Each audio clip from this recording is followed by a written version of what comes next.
একটা প্রশ্ন করি, তোমার জীবনে এই মুহূর্তে সবথেকে বড় সমস্যা কোনটা? চাকরি পাচ্ছ না, পকেটে টাকা থাকছে না, বাড়িতে কেউ তোমার কথা শুনছে না, খুব কাছের কেউ ছিল যে আজ আর নেই, পড়াশোনায় মন বসছে না। সমস্যা যা খুশি হতে পারে। এবার দ্বিতীয় প্রশ্ন করি, এই সমস্যা কতদিন ধরে তোমার মাথার উপর চেপে বসে আছে? 1 মাস, 1 বছর, নাকি অনেক বছর ধরে? আর তুমি কি জানো এই সমস্যাটা ঠিক কেমন? এটা এমন এক জিনিস যা সকালে চোখ খুললেই মাথায় চলে আসে, এমন জিনিস যা রাতে ঘুমাতে দেয় না, এমনকি খাবার সময়ও এটা তোমার সাথে বসে থাকে। এখন তৃতীয় আর শেষ প্রশ্ন, তুমি কি এই সমস্যার সাথে লড়াই করছো নাকি শুধু সহ্য করছো?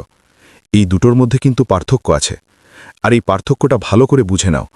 যে সহ্য করে সে সকালে ঘুম থেকে ওঠে, সমস্যাটা ঠিক দরজার সামনেই দাঁড়িয়ে আছে, সে সেটা দেখে একটু দুঃখ পায়, তারপর মুখ ফিরিয়ে নেয়, চা খায়, কাজে বেরিয়ে যায়, রাতে ফিরে দেখে সমস্যাটা সেখানেই দাঁড়িয়ে আছে, সে আবার মুখ ফিরিয়ে নেয়, ঘুমিয়ে পড়ে, বলে দেখা যাবে যা হয়। এটা হলো সহ্য করা। এবার লড়াই করা মানুষের কথা ভাবো। যে লড়াই করে সে সকালে ওঠে, সমস্যাটা ওখানেই দাঁড়িয়ে আছে, সে সোজাসুজি সেটার দিকে এগিয়ে যায়, গিয়ে বলে আজ তোর একটা গতি করেই ছাড়ব।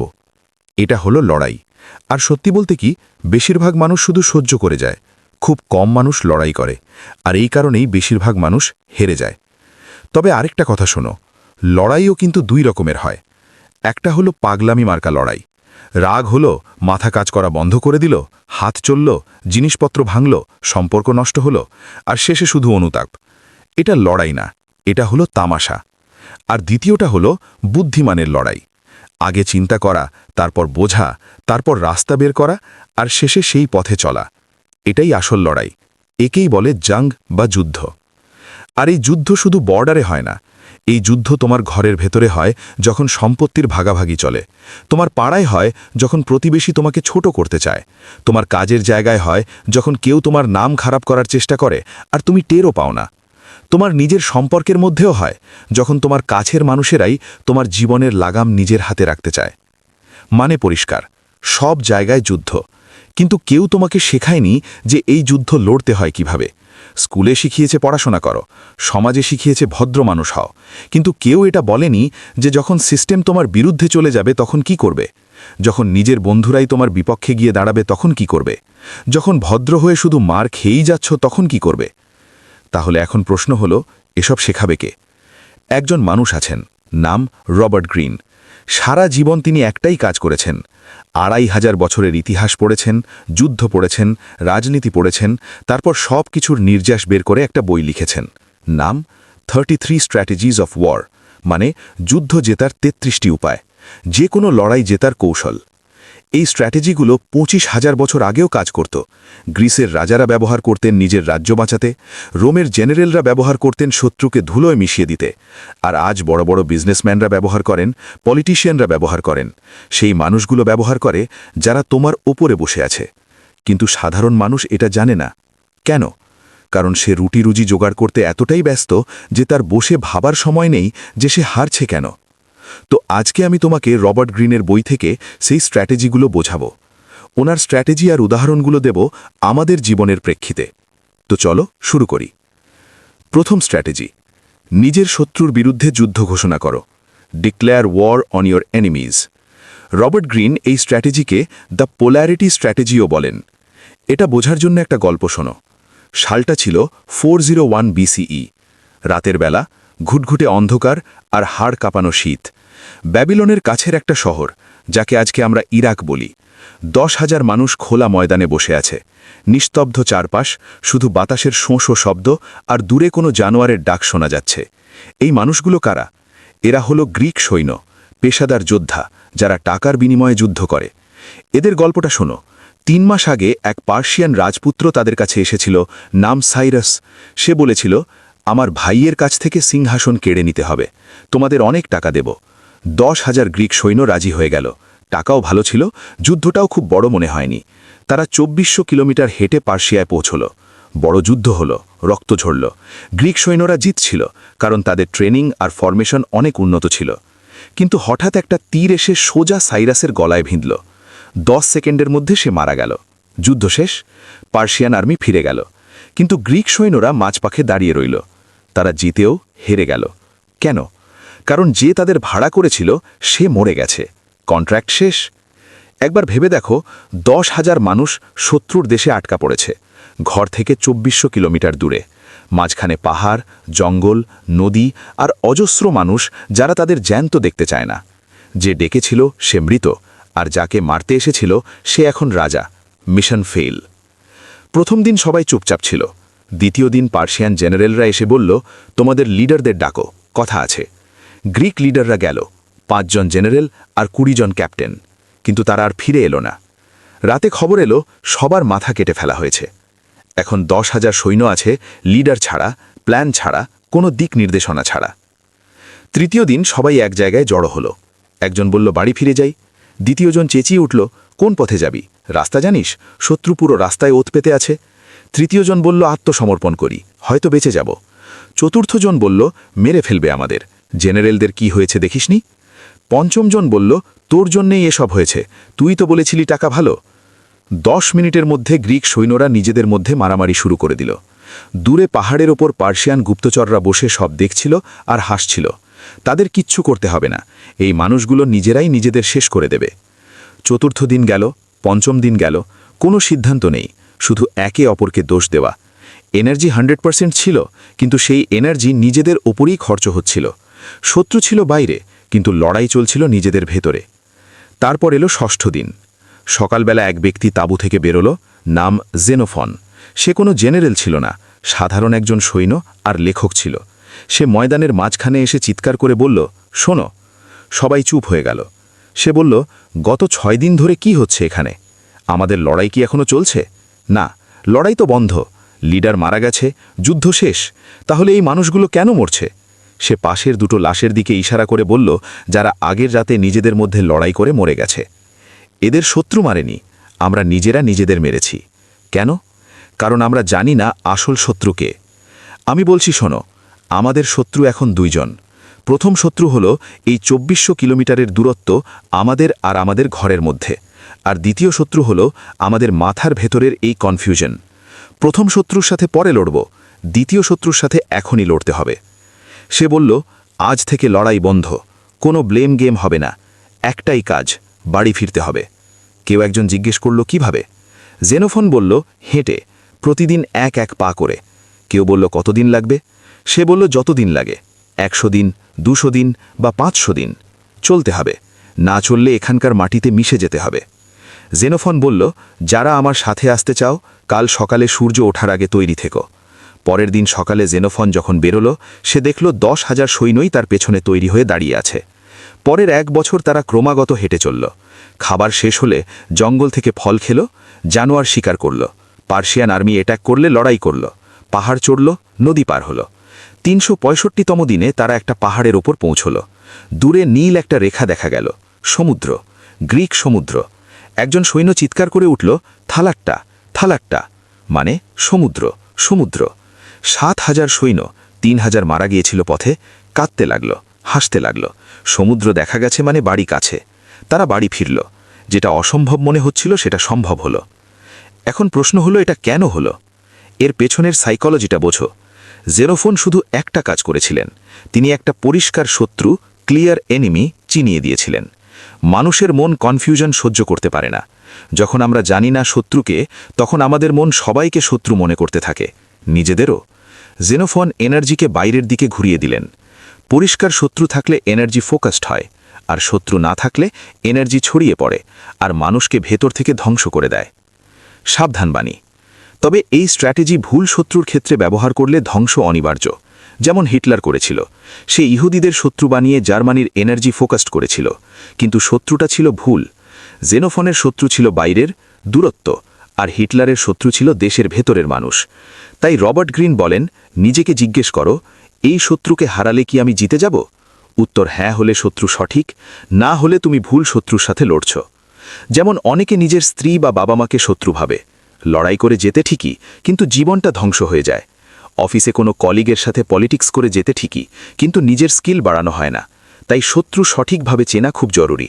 দ্বিতীয় স্ট্র্যাটেজি, পুরানো যুদ্ধ লড়া বন্ধ করো। Do not fight the last war. Robert Greene একে বলেন the guerrilla war of the mind. একটা গল্প শোনো। সাল ১৬১২। জাপানের একটা ছোট দ্বীপ গানরিউজিমা। সকালবেলা সমুদ্রের তীরে একজন দাঁড়িয়ে আছেন, নাম সাসাকি কোজিরো। তিনি জাপানের সবথেকে বিখ্যাত তলোয়ারবাজ। তার তলোয়ার অনেক লম্বা, আর তার টেকনিক ছিল নিখুঁত। তিনি ১০০টিরও বেশি লড়াই জিতেছেন, কখনো হারেননি। আজ তার আরেকটা লড়াই, প্রতিপক্ষ মিয়ামতো মুসাশি। সময় ছিল সকাল ৮টা। ৮টা বেজে গেল, মুসাশি নেই। ৯টা বাজল, কোজিরো বিরক্ত। ১০টা বাজল, মুসাশি তাও নেই। কোজিরোর রাগ বাড়ছে। ১১টার দিকে দূরে একটা ছোট নৌকা দেখা গেল। নৌকা থেকে মুসাশি নামলেন, কিন্তু তার বেশভূষা খুব অদ্ভুত। জামাকাপড় নোংরা, আর হাতে কোনো তলোয়ার নেই। তার হাতে ছিল একটা কাঠের টুকরো, নৌকার দাঁড় কেটে বানানো তলোয়ার। কোজিরো হাসলেন, বললেন, এটা কি ইয়ার্কি? তুমি কাঠের টুকরো দিয়ে লড়বে? মুসাশি শান্তভাবে বললেন, তুমি তলোয়ারের খাপটা ফেলে দিলে, তার মানে তুমি ভাবছ এক কোপেই আমাকে মেরে ফেলবে। যখন কেউ জেতার ব্যাপারে অতিরিক্ত নিশ্চিত থাকে, সে তখনই হেরে যায়। কোজিরোর রাগে অন্ধ হয়ে তার বিখ্যাত অ্যাটাক করলেন, কিন্তু মুসাশি এক পা সরে গেলেন, আর তার হাতের সেই কাঠের তলোয়ার দিয়ে কোজিরোর মাথায় সজোরে আঘাত করলেন। জাপানের সবথেকে বড় তলোয়ারবাজ এক নিমিষেই মাটিতে লুটিয়ে পড়লেন। কেন এমন হল? কোজিরো পুরানো যুদ্ধ লড়ছিলেন। তার ১০০টি জয়ের একটা প্যাটার্ন ছিল, ঠিক সময় পৌঁছনো, নিখুঁত টেকনিক দেখানো। তিনি ভেবেছিলেন ১০১তম বারেও তাই হবে, কিন্তু মুসাশি সেই প্যাটার্ন ভেঙে দিলেন। তিনি দেরি করে এসে কোজিরোর ফোকাস নষ্ট করলেন, কাঠের তলোয়ার এনে তাকে কনফিউজড করলেন। মানুষের মন প্যাটার্ন ভালোবাসে। একবার কোনো কিছু কাজ করলে আমরা বারবার সেটাই করি, কিন্তু দুনিয়া বদলায়, পরিস্থিতি বদলায়। নোকিয়া কোম্পানি একই ভুল করেছিল। তারা ভাবত মানুষ শুধু মজবুত ফোন চায়, তাই তারা টাচস্ক্রিন আনেনি। রেজাল্ট, কোম্পানি শেষ। কোড্যাক ডিজিটাল ক্যামেরার প্রযুক্তি থাকা সত্ত্বেও সেটা ব্যবহার করেনি, কারণ তারা পুরানো ফিল্মের ব্যবসায় আটকে ছিল। ব্লকবাস্টার অনলাইন স্ট্রিমিংকে গুরুত্ব দেয়নি, আজ নেটফ্লিক্স রাজত্ব করছে। সার কথা, মুসাশি কখনো নিজের টেকনিক রিপিট করতেন না। তিনি পরিস্থিতি অনুযায়ী নিজেকে বদলাতেন। গতকালে যা কাজ করেছে তা আজ নাও করতে পারে।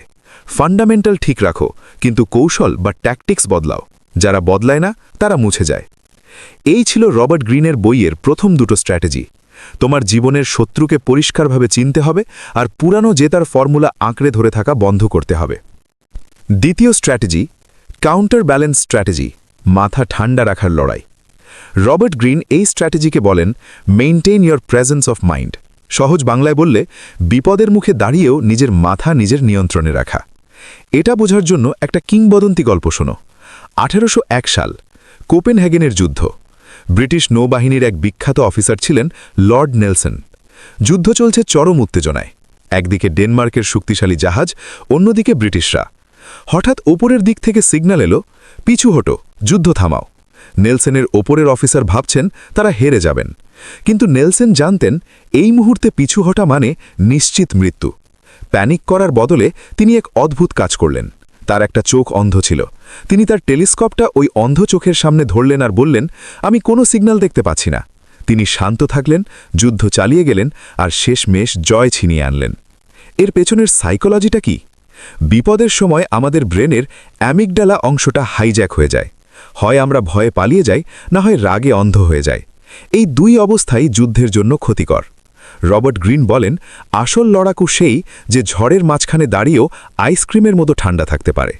তোমার জীবনের কনটেক্সটে ভাবো। অফিসে বস যখন সবার সামনে ঝাড়ি দেয়, তখন আমাদের প্যানিক অ্যাটাক হয়।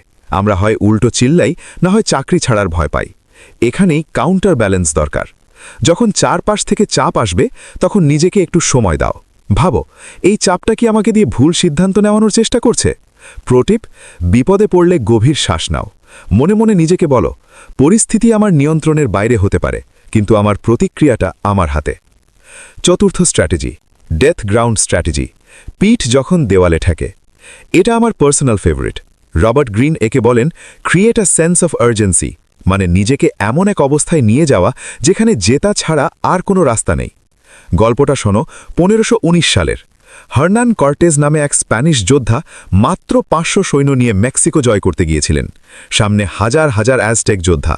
সৈন্যরা কাঁপছিল। তারা ভাবছে সুবিধা করতে না পারলে জাহাজে করে আবার স্পেনে পালিয়ে যাবে। কর্তেজ একটা মারাত্মক কাজ করলেন। তিনি তার সৈন্যদের আড়ালে গিয়ে নিজেদের সব কটা জাহাজ পুড়িয়ে দিলেন। ধোঁয়া যখন আকাশে উঠল, সৈন্যরা পাগলের মতো চিৎকার করতে লাগল। এখন আমরা বাড়ি ফিরব কি করে?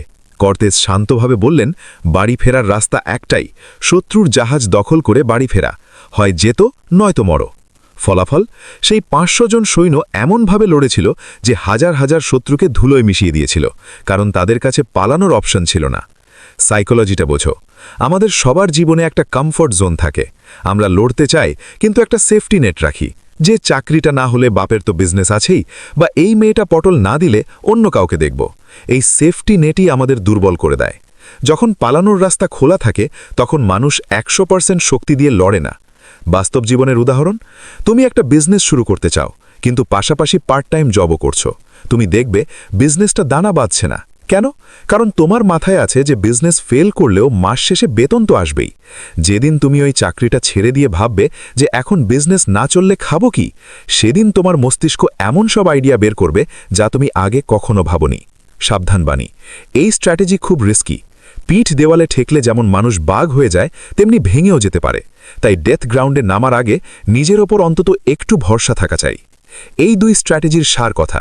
স্ট্র্যাটেজি 3, পরিস্থিতি যতই খারাপ হোক মাথা গরম করা যাবে না, প্যানিক মানেই পরাজয়। স্ট্র্যাটেজি 4, বড় কিছু করতে হলে মাঝে মাঝে নিজের পালানোর নৌকাগুলো পুড়িয়ে দিতে হয়। ঝুঁকি না নিলে জয় আসে না। এখন আসল প্রশ্ন, তুমি কি তোমার পালানোর রাস্তাগুলো এখনো খোলা রেখেছ, নাকি আজই নৌকা পড়ানোর সাহস করবে? বলো বস, পরের স্ট্র্যাটেজিগুলো কি শুনতে চাও? পরের পর্বে থাকছে কিভাবে শত্রুর ভিতর ফাটল ধরাতে হবে আর ছায়াযুদ্ধের কৌশল। বস, তুমি যখন বলেছ লেংদি বা বিস্তারিত আলোচনা করতে, তার মানে তুমি এখন এই যুদ্ধের ময়দানে সিরিয়াসলি নামতে চাইছো। চলো তাহলে, চায়ের কাপে একটা বড় চুমুক দাও আর সিট বেল্ট বেঁধে নাও। এবার আমরা রবার্ট গ্রিনের সেই সব স্ট্র্যাটেজি নিয়ে কথা বলবো, যেগুলো শুধু তলোয়ারের লড়াই নয়, বরং তোমার চারপাশের মানুষ আর তোমার কেরিয়ারের সাথে যুক্ত। 5ম স্ট্র্যাটেজি, কমান্ড অ্যান্ড কন্ট্রোল, মাথা আর শরীরের মধ্যে সংযোগ। রবার্ট গ্রিন এই স্ট্র্যাটেজিকে বলেন অ্যাভয়েড গ্রুপ থিঙ্ক। সহজ বাংলায় বললে, সবাই যেটা বলছে সেটাই ঠিক, এই ধারণা থেকে বের হয়ে আসা। গল্পটা শোনো নেপোলিয়ন বোনাপার্টের। 1805 সাল, নেপোলিয়ন যখন যুদ্ধের ময়দানে নামতেন, তখন তার উল্টো দিকের শত্রুরা অর্থাৎ অস্ট্রিয়ান আর রাশিয়ানরা পুরানো স্টাইলে যুদ্ধ করত। তাদের নিয়ম ছিল, কোনো একটা চাল দিতে হলে জেনারেলরা আগে মিটিং করত, তারপর ওপর মহলের অর্ডার আসত, তারপর সেটা সৈন্যদের কাছে পৌঁছত। এতে অনেক সময় নষ্ট হতো। কিন্তু নেপোলিয়ন কি করলেন? তিনি তার বিশাল আর্মিকে ছোট ছোট ভাগে ভাগ করে দিলেন, আর প্রতিটি ভাগের লিডারকে বললেন, তোমাদের মূল লক্ষ্য বা মিশন আমি বলে দিচ্ছি, কিন্তু সেই লক্ষ্যে পৌঁছতে কি কি করতে হবে তা তোমরা তাৎক্ষণিকভাবে নির্ধারণ করবে। নেপোলিয়ন শুধু একটা পরিষ্কার চেন অফ কমান্ড রাখলেন, কিন্তু কাজের স্বাধীনতা দিলেন। ফলাফল, শত্রুরা যখন মিটিং করতে ব্যস্ত, নেপোলিয়ন তখন তাদের চারপাশ থেকে ঘিরে ফেলেছেন। এর পেছনের সাইকোলজিটা কি? মানুষ যখন কোনো গ্রুপে থাকে, তখন তারা স্বাধীনভাবে চিন্তা করা বন্ধ করে দেয়। একে বলে গ্রুপ থিঙ্ক। সবাই চায় অন্যকে খুশি করতে বা বসের সাথে তাল মেলাতে।